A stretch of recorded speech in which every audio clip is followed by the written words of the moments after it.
What's up, my friend? Abby here, and welcome back to Ask Abby, where I answer your writing questions and help you make your story matter. Can you believe that August is almost over? I can't. It's crazy. I can't.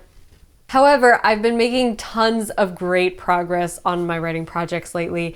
And when I say writing projects, I don't even necessarily mean sitting at a desk writing, because I've been working on other things involving books and publishing and all kinds of exciting things that I can't really talk about a whole lot yet. But you know one of them is the audiobook for 100 Days of Sunlight. So I've been working on that, I've been recording that, and by the time I post this, I will probably have posted a video behind the scenes look at my audiobook recording process. So definitely check that out if you haven't already. So comment below right now, tell me what you are working on at the moment. I know it's been a couple weeks since we last did an Ask Abby and chatted about our works in progress. So tell me in the comments below what you're working on at the moment, editing, writing, rewriting, whatever it is. Share it in the community, in the comments, and yeah, let's get to the questions, because I have some really good questions here today to answer on YouTube. Roll that intro and let's get into it. Why does your story matter? Good question. What if I told you that there's a science behind every great story? I don't just teach you how to write. I teach you how to change the world with your story and make your author dreams come true.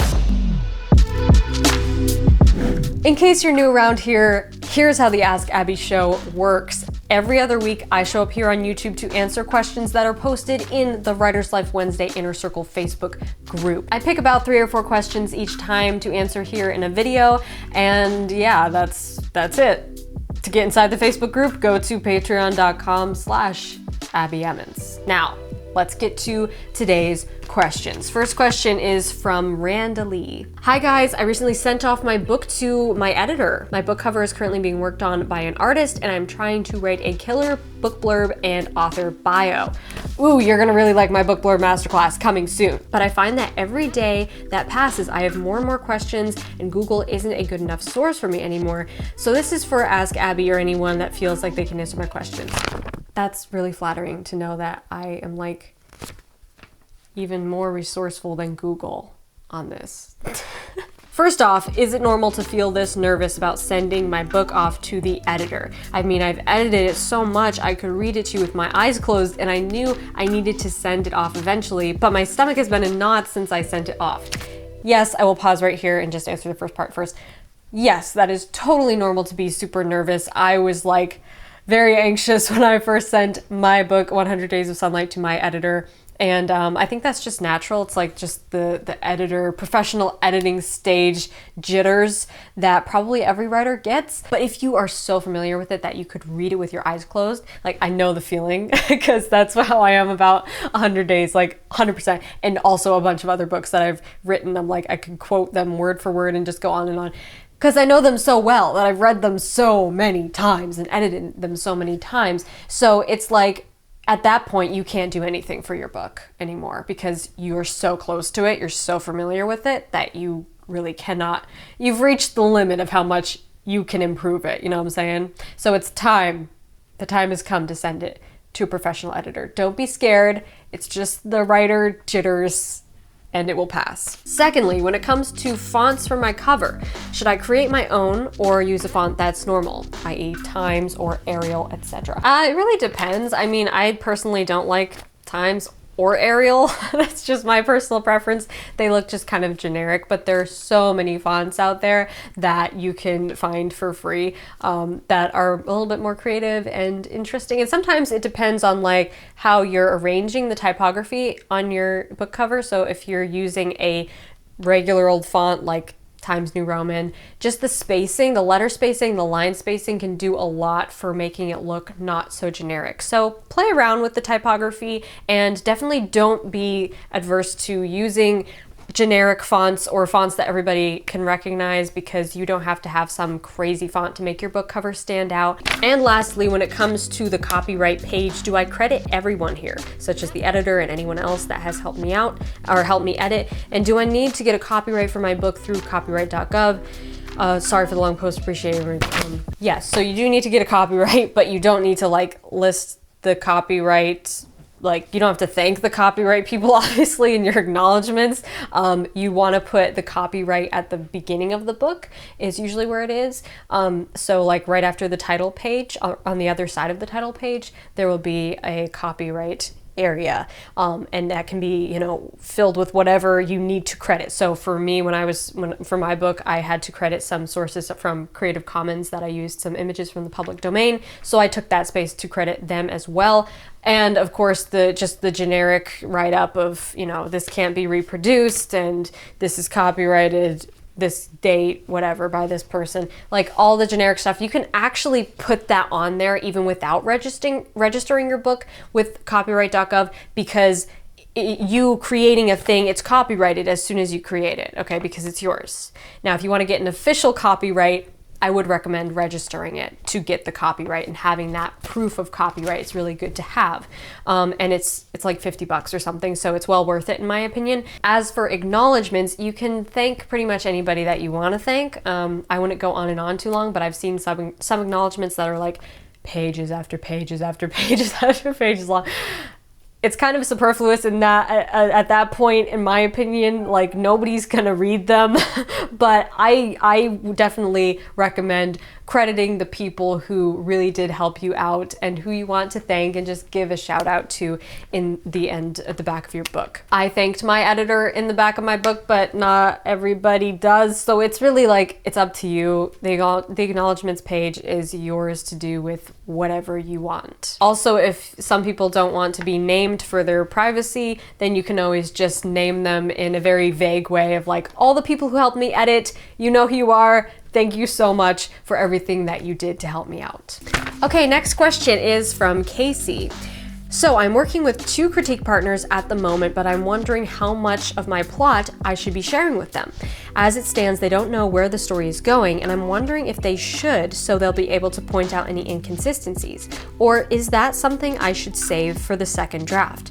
Love your show. It has seriously taken my idea and helped to shape it into what I think will be a great story. No one has ever explained the art of storytelling to me like you have, and I finally feel like I can do this. So I'd love to hear your thoughts on this. Thanks. Well, thank you so much, Casey. I'm so glad that my videos have been helpful and inspiring to you. So on to your question. So this is an interesting question, because it is kind of like a catch-22 situation. It's like, I want them to know about things so that they can give me good advice and tell me if I'm taking the story in the right direction. But I also want to know what their surprise reaction would be if they just picked up this book with no prior knowledge of what it's about. So to have all these things, to have the best of both worlds, I would recommend having each person, preferably if they like don't spoil each other, this is important, they can't talk to each other about your book, having each person know a different level of information about your book. So that would be like, for me, in my case, when I wrote 100 Days of Sunlight, I told my best critique partner, Katie, my sister, check out her channel, by the way, it's awesome. I told her everything about the book. Okay, so before I even wrote it, I'm like, this is what's gonna be, and then just info dumped on her, like everything.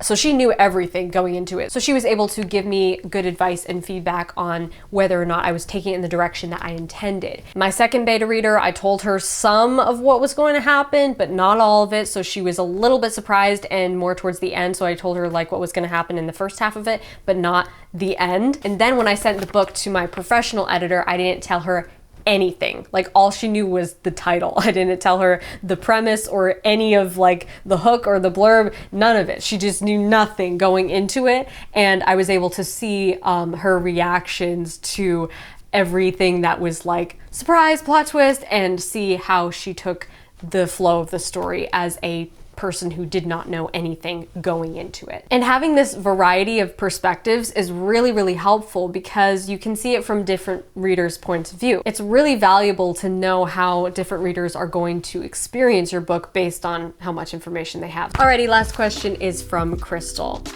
So I have a question in the form of showing romantic chemistry, specifically when it comes to hate to love romance. I love hate to love romance, yay!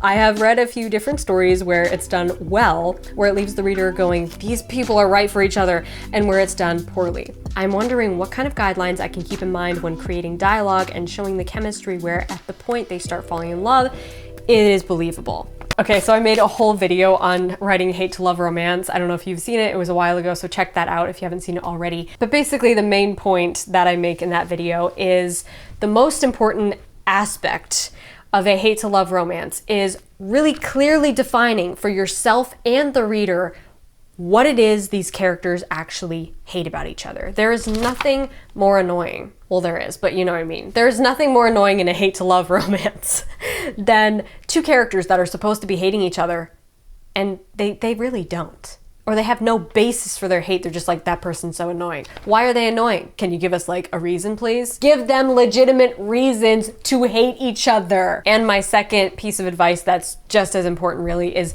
bring the romance on very slowly. To me, what makes hate to love romances poorly written is when the characters are clearly attracted to each other when they should not be. It's like the author's trying to make them enemies, but the characters just don't want to be enemies because they're clearly attracted to each other. And every other second they're like, oh my God, I hate that person. I hate her. Oh my God, he's so disgusting. Really? Because like every other second you're telling me how attractive he is. How does that work? So yes, showing over telling, I guess, is another part of this. Showing the hate and having a legitimate reason for these characters to dislike each other, like actual problems that they have with each other, not just like, he's annoying, she's annoying, I hate them. Come on. I mean, a relationship is a relationship is a relationship, right? It does not matter if it's romantic or friendship or a coworker. It's all the same. So check out my video on hate to love romance for a more in-depth explanation on that. Okay guys, awesome questions as always. I hope you got something valuable out of my answers. If you would like your question answered here on YouTube, you know what to do. Head on over to patreon.com/AbbieEmmons. Get yourself inside the Facebook group. It's an awesome community of writers just like you, and we have a ton of fun in there chatting about stories and swapping ideas. Smash that like button if you liked this video and hit the little bell icon so you get updated every time I post a new video. I post videos every single Wednesday about writing and publishing, and I would love to have you here in the community. Until next week, my friend, rock on. Who is scratching at my door? I don't know. One of my dogs is scratching at my door. Go away! I'm filming! Hopefully I didn't say that weird. I feel like I said that weird. Randalee. Randalee? Randalee? I'm sorry, Randalee, if I'm butchering your name right now. Valuable out of my answers. I'm so tired. If I'm like squinting a lot, it's because this light is really bright for some reason. I just have a light shining in my face for the past hour. Okay, stop. Yes, you know, everyone's gonna be like, why is Abbie crying? She's not crying. She's not crying, she just can't stop laughing. Okay.